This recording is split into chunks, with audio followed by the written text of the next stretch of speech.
So this is what I call cheating in the jewelry industry. This is gallery wire, and as you can see here, it is beautiful like pattern stuff that goes around settings. You solder this onto a backing plate and then you curl it around the stone. As you can see with these examples here, I've actually used this quite a few times because it's a super cheap way to make something beautiful that you can then sell on, and people don't have to spend too much because it's already made for you. It's already here, and that's why I think it's cheating. It's like not really your work. You're buying something that's already made and you're not making it yourself. Like, how can I call myself a jeweler if I'm just buying this stuff and half doing the job? So I have decided to challenge myself by making this in gold with my own pattern and all by hand. So today I'm going to recycle this old gold bracelet and just melt it straight down to make a beautiful bezel for this beautiful lightning ridge black opal here. So let's start straight away by melting this down. So while I'm melting this, I will explain to you guys what exactly I want to do here. So I've just mocked up this little tester here. I'm trying something new, trying to make like a bezel to go around the stone that's going to look something like this. So I just printed out this pattern and then I've kind of like bold the ends kind of thing. So it was at this moment that I realized I forgot to take the little metal spring out of here. So now I've got to cut that out with this thing. And as we can see here, this is the little spring that needs to come out. We're all good now. So my camera just overheated while I was doing that because it was so close. But this is a little piece of gold we have. And now I just have to roll this out, so let's do that. So now we're just going to roll it out to the right measurement. So this isn't drilled into the bench, but it should be. But I'd take this thing around Australia with me, so I just have to use it how it is. It's a little bit ghetto rolling it out this way, but you know, you got to do what you got to do, man. Kind of got to hold it. Oh, it's really annoying actually. So as you can see, we are getting somewhat of a square here, and we're just going to go heat this up again and rinse and repeat a bunch of times. I have to keep heating it up to soften it. Oh, it's getting too bloody hot to work out here, but you can see our bar of gold is slowly getting there. So this is where I'm at the moment, and I'm just kind of eyeballing this, trying to get it to where I need to when I'm gonna roll this flat, and we're almost there.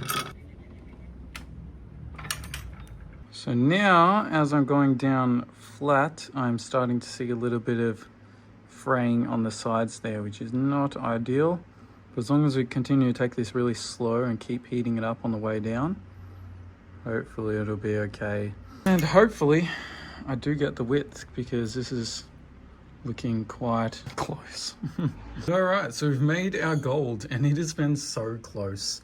I only just got it to size. I actually had to get out these to make sure, like, this is about 5 mil. It's not perfect. It goes down here to 4.6, which is cutting really close, but we have gone overkill. And yeah, we've gone 5 mil approximately. These verniers are not the best, but anyway, it's really close to this other wire that I have here. Is also, yeah, very close. So this one was 5 mil wide, so yep, this will just work. We're going to print that pattern out and put it on there. So here is my piece of gold. I've just emered it to give me a shiny finish there.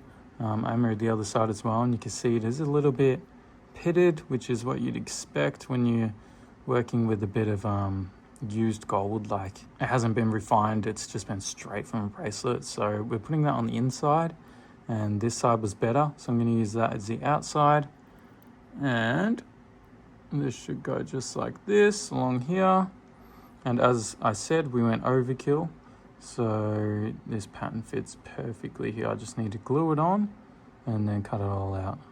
So I've just finished drilling all these holes, as you can see, and now I just need to cut it all out, and I'm using my tattoo trolley to hopefully catch all the gold shavings on this little piece of paper here.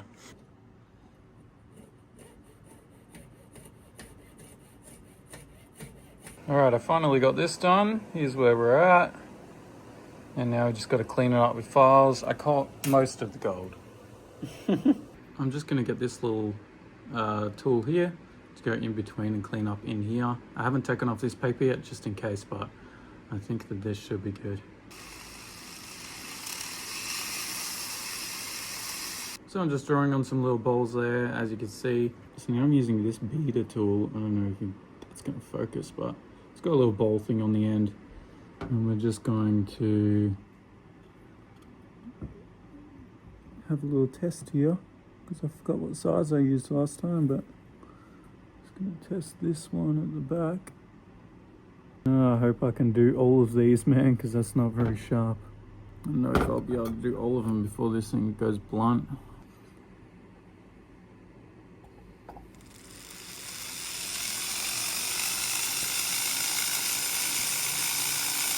This is kind of what we got going on here.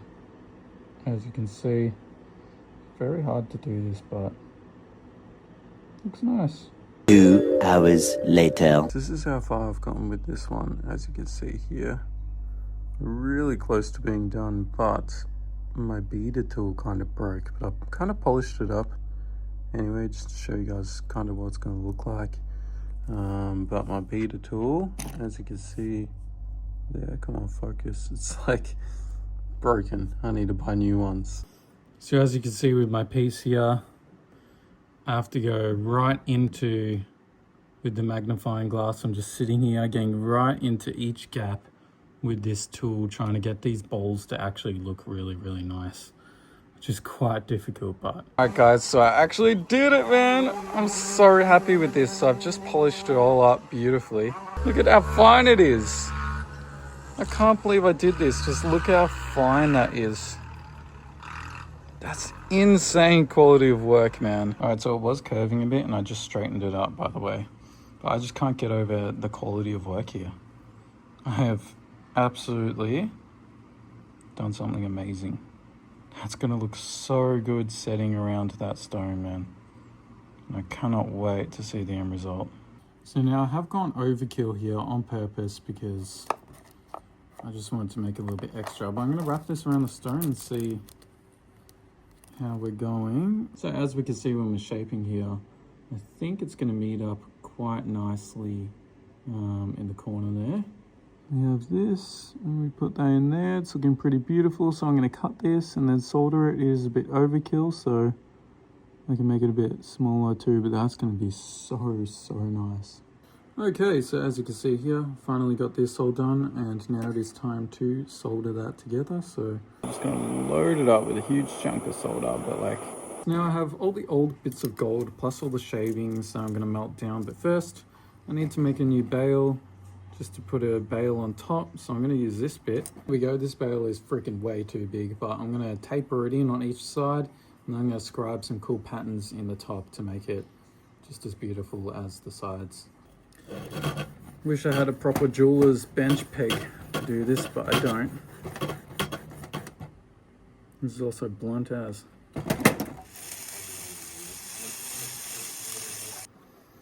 Okay, so my things here are not going small enough, so I'm just gonna have to do this by hand, cutting this close to the edge and hoping that I get this right. As you can see here, we've got two little marks, so I've just marked, and that's how far apart I want the little lines. I've cut two little bits of lining through here. It's not perfect, but I can go back over and file edges and stuff to make it all straight. Now I'm going to get in here with a triangle file just to make it a little bit more bigger. Okay, so we have a beautiful bail all finished there, as you can see. I still need to do the inside and polish on the inside, but I'll do that later. But that's just going to go on top like that, and that's going to look really, really beautiful. The last job of the day is just melting all the rest of the metal from leftovers to make my backing plate. So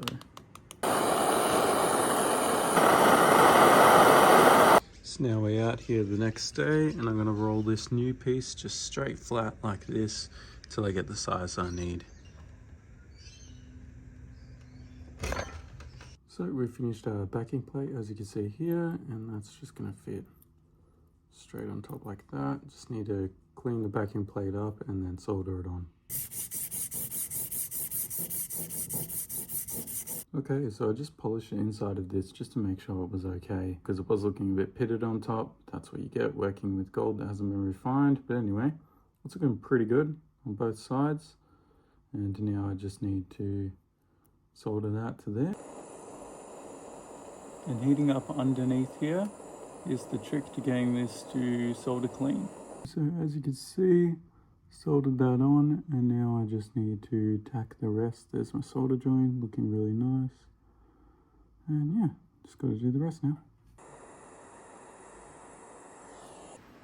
Alright, so I've just finished doing this, and now I'm going to solder the bail on top. So this will be the hardest part, just to get that bail straight without melting anything. And the pre-polish reveal, look at this. It only took me 5 times to solder this freaking bail on and get it straight, but look at that. Beautiful, beautiful finish all the way around. I cannot wait to finish setting this and give it a proper polish up. But first I need to cut a hole in the back. But before I do that, I need to hallmark this. So I'm waiting till Monday, till the hallmarking stamp comes in. And I'll be able to put a hallmark just at the bottom. Alright, so now I've got to try hallmark this. I finally got my new hallmarking punch today. So my plan is to put one in here and then punch down right there. That'll do. I'm actually quite happy with that. We got our little 9-carat hallmark there, and now I just need to cut out the back. And there we go, we cut that out. Now we just need to file it, make it look nice, and then polish the whole thing.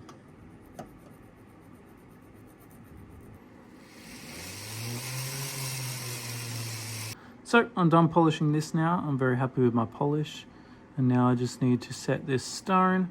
So I'm just gonna chuck that in, and this is another big scary part of the job. Let me come around and do this in the camera. So let's chuck my stone in. Hope that it still fits. I'm just gonna press it down in there very gently. So this is a lot harder than silver that I'm used to setting like this. This is gold, so it's gonna be, I'm gonna try not to put too much pressure on there, but it's gonna have to be a decent amount of pressure to get this thing set. But we're just using the back of my hammer here to kind of curl it over. We're gonna do. Oh, how am I gonna set this, dude? Oh, I'm scared. I'm scared. But I know what to do. You just gotta do it. Can I push the claws over? Yes, I can. Oh, the claws are pushing over quite easily. It's really good. I'm just so scared of putting pressure on this stone. Do not want to put too much pressure on the stone at all, man. If I crack the stone, well, we're in for a bad day if that happens. I think one claw needs to go down a little bit more. That's this one. Oh, bro. With each moment I'm doing this, it's just risky as my whole body is sweating. That's how worried I am about breaking the stone here. Wow. I couldn't have done that better, man. Holy moly. Oh, it's done. It is done. So now I'm just braiding a necklace for this, as you can see here. Okay, and here we have the big reveal. Let's get a good close-up on this. As you can see, is absolutely gorgeous. That beautiful black crystal opal in there, showing all the greens and teals. Absolutely love it. Come in and see the sides of this pendant here. Absolutely beautiful. I love this pendant so much. And you can still see the hole in the back as well. It's got my fingerprints on it, but ignore that. Ignore the fluff too. Anyway, you can still see the stone in the back, which is really cool. And you can shine your light through here to know it's a solid black crystal opal. You can still shine your light to make sure people can see it's still natural. It doesn't come up as good on camera, but you can see all inside that stone. Also make sure it has no cracks as well. When you're buying opal, you got to see these things to make sure you're buying a good opal, but this is absolutely brilliant. And this is outside, natural sunlight, as you can see there. I should mention that the sun isn't even actually out. It's a very overcast day today. This is like a teal blue-green stone. It's all set really, really nicely. These are really smooth on top, so it's not going to catch on any clothes. And as you can see around the stone, beautiful craftsmanship. I'm so happy with this piece. It just looks absolutely perfect. This is again natural lighting, what it looks like on my neck here, as you can see. Beautiful. And you may be wondering why I put it on a cord rather than like a normal chain. And that's because the jewelry industry is scamming you and wants you to have to buy something again in a couple of years. Chains and moving parts wear out. If you put something on a cord like this will last for generations and generations to come. There is nothing wearing out anything. But if you put it on a normal chain, it will wear out the bail, and you will eventually have to replace the bail and get things fixed and stuff like that.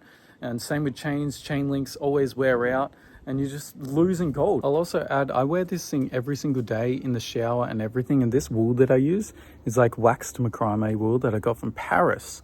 Had to get it shipped to get the best quality stuff, and this thing I wear every single day and it's fine. Like in the water, I never take it off. So this wool is just amazing. So altogether, I spent about a week making this with 2 full big days and then a couple of hours like each night. And I reckon I've spent about 24 hours-ish working on it altogether. So if you add that up and pay myself like $50 an hour, that equals to about $1,200. So that is why most jewelers will prefer to just use your setting wire that you can just purchase, rather than putting that many hours to do it this way like I did. But I think the results are amazing. This was totally worth that. So anyway, $1,000 for the stone, $1,200 for my work. That equals to about $2,200. So that's what the price I'm going to put on this on my website. I'm not going to add in the gold because my friend actually gave me this bracelet for free that they don't wear anymore. So that's their gift to me, which is my gift to whoever buys it as well. So with that being said, if you're interested in the necklace, it is on my website now. Check it out. So if anyone else has some old jewelry that you don't wear anymore, I'd be super happy to make something out of your old jewelry. If anyone wants me to do that, just shoot me a message, let me know, and I'll be happy to make you something cool, man. And leave a comment. I'd love to hear from you guys. Make sure you like the video and subscribe, and I'll see you guys next time. Peace out.